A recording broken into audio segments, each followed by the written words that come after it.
அழைக்க முடியாது. சூரபதமனை அகங்கரத்தை ஆணவத்தை மயிலாகவும் சேவலாகவும் வைத்துக் கொண்டு தனிகையிலே அமர்ந்து கொண்டிருக்கின்றார்.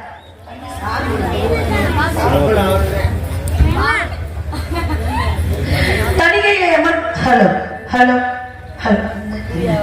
தனிகையிலே அமர்ந்து கொண்டிருக்கின்றார். கோபத்தோடு இருக்கக்கூடிய முருகப்பெருமானுக்கு சிந்தனை என்று சொல்லக்கூடிய முழுமையான தானியத்தை பயிர் செய்திருக்கின்றோம். அதை அறுவடை செய்து முருகப்பெருமானுக்கு படைத்தோம் என்றால் மனம் விளைந்து இந்த மக்களுக்கும் இந்த வழியாகிய எனக்கும் என்னை சார்ந்தவர்களுக்கும் முருகப்பெருமான் இன்றைக்கு சரியாக 3 மணி அளவில் முருகப்பெருமான் காட்சியளிக்கப் போகின்றார் இந்த மக்களுக்காக. ஆகையினால் நம்பிராஜனுக்கும் நங்கை மோகினிக்கும் வளர்ப்பு மகளாக பிறந்து கானம் பாடி கொண்டிருக்கின்றேன். முருகப்பெருமானை காணவில்லை என்று தேடிக் கொண்டிருக்கின்றேன். அவரை எப்படியெல்லாம் தேட வேண்டும் என்றால் தேடும் கண் பார்வை தவிக்க துடிக்கு தேடும் கண் பார்வை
பள்ளியாகப்பட்டவள் காத்துக் கொண்டிருக்கின்றேன்.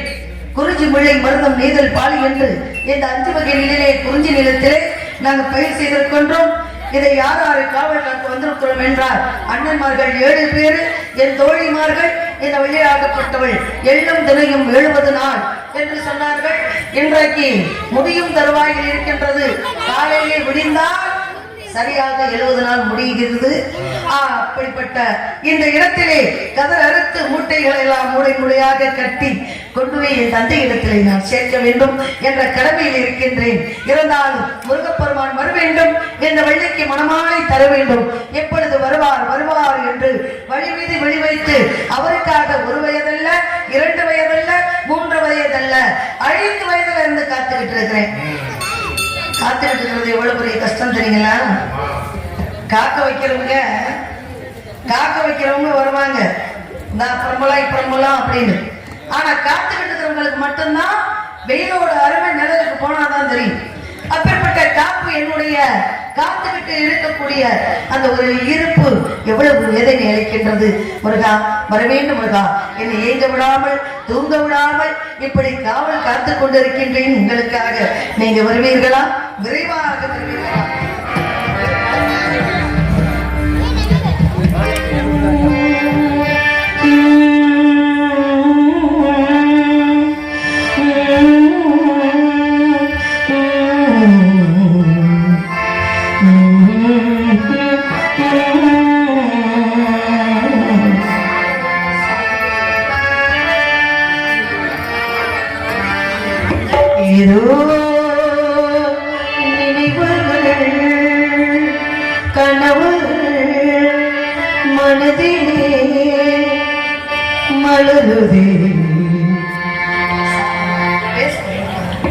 ஹலோ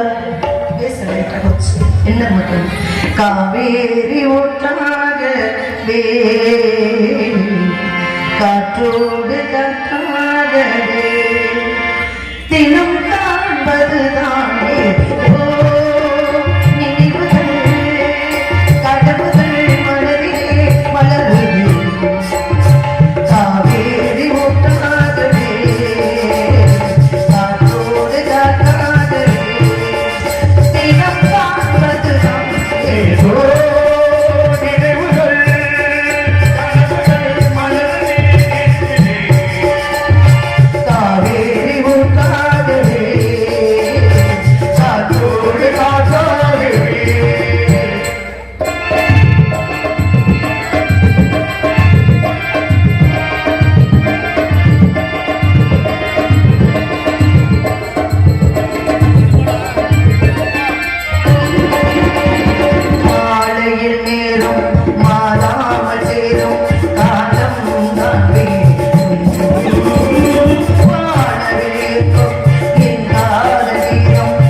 வானவர் குறைதீர்த்த வடிவேலா சூரவதை செய்ய வந்த சுப்பிரமணியா சண்முகா சடாச்சரா சத்திவேந்தா சங்கரன் முதல்வா முத்தமிழ் இறைவா ஐங்கரன் பெண்வந்த அன்பு முருகா அறுவர் அருள் பால் உண்ட கார்த்திகேயா என்னால் உங்களை வணங்கிக் கொண்டிருப்பேன். இந்த வள்ளிக்கும் என் நாட்டு மக்களுக்கும் எல்லா வளங்களும் நலங்களும் வாரி வாரி வழங்க வேண்டும் முருகா. அப்பேற்பட்ட முருகப்பெருமானை அந்த சந்திரோதயத்தை போல எப்படி மனதுக்குள் நினைக்க வேண்டும். முருகப்பெருமான் எப்பொழுது வருவார் என்று ஏக்கத்தோடு காத்துக் கொண்டிருக்கின்றேன். இந்த வள்ளியாகப்பட்டவள் அழிக்க முடியாத சூரபதமனை அகங்காரத்தை ஆணவத்தை அழித்து மயிலாகவும் சேவலாகவும் வைத்துக் கொண்டு தனிகையிலே அமர்ந்து கொண்டிருக்கின்றார். ஒரு ஆம்பளை கோவம் இருந்தா கோவத்தோட ஒரு ஆம்பளை இருந்தா கூட சும்மா விடலாமா? கோவத்தோட இருந்தா இருந்து போனா போயிட்டு போறாரு அப்படின்னு விடக்கூடாது. வாங்க, ஏன் கோவப்படுறீங்க? இயற்கை கோவப்படுறீங்க, நீங்க ரொம்ப கோவப்படுறீங்களே. இப்ப எப்படி இருக்கு? மாறிக்கு நல்ல வாழ்க்கை என்பது 1000 இருக்கும். வாழ்க்கை என்பது 1000 இருக்கும். அதுல நம்ம வாழ்ந்துட்டு இருக்கிறோம் அப்படின்னா இந்த கோபத்தெல்லாம் கோபம் வரக்கூடியவங்களுக்கு சீக்கிரம் வியாதி வருங்க. கோபம் அதிகமா வந்துச்சுன்னா சீக்கிரம் வியாதி வரும். உணவே மருந்து என்று சொன்னார்கள். உணவே மருந்து. இன்றைக்கு மருந்தே உணவா சாப்பிட்டு இருக்காங்க. 3 பொம்பளை பிள்ளைங்க தானே, பசங்க இப்படி அமைதியா இருக்கு. நான் வந்ததுல இருந்து உன் முடிவத்தையும் கவனிச்சு உனக்கு ஒரு சேலை உங்களோட சேலை யார் கொடுத்து கொடுத்தாரு? அழகா இருக்கு.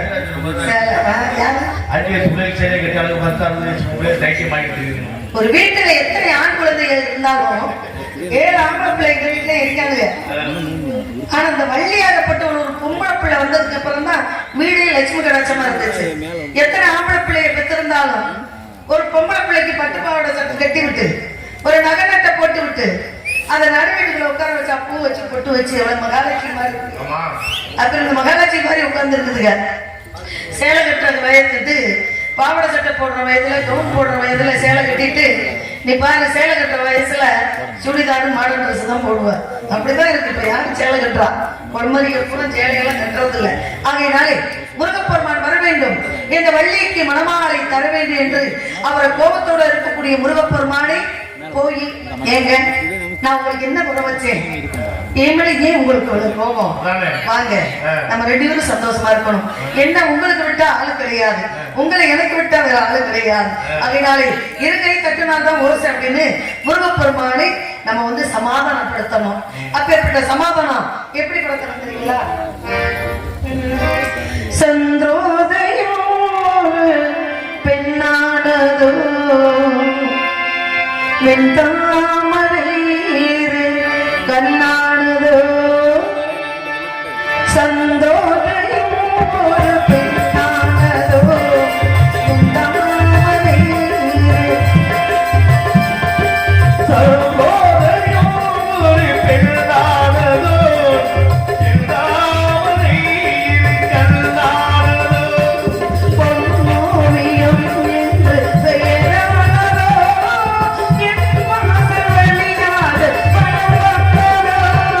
சந்தோதயம் ஒரு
நடுத்தர பாடு பாடினாலும் கை தட்டக்கூடாதுங்க, இப்படியே உட்கார்ந்துருக்கணும்.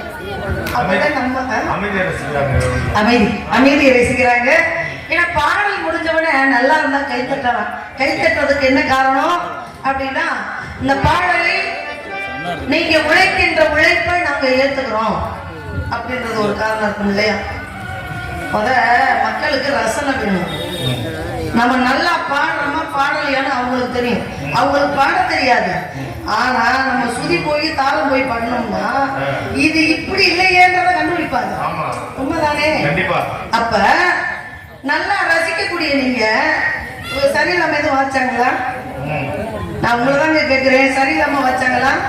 நான் சரியில்லாம பாடினா ஒரு உள்ள கண்டில அப்படி இருக்க காரணம். ஆமா, ஆகையினாலே முருகப்பெருமானே மறுபடியும் அங்க பாருங்க வந்துட்டாரு. அங்கே பாருங்க, அங்க வந்து வேலை பிடிச்சிட்டு வந்தாரு. தெரியும் பாருங்க. இப்ப பாருங்க,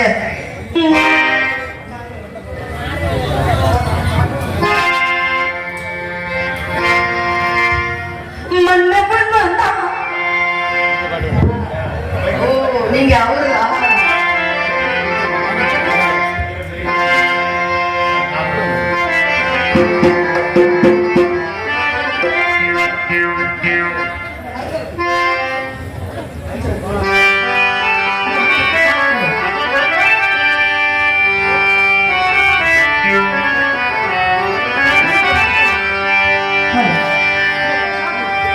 Vale.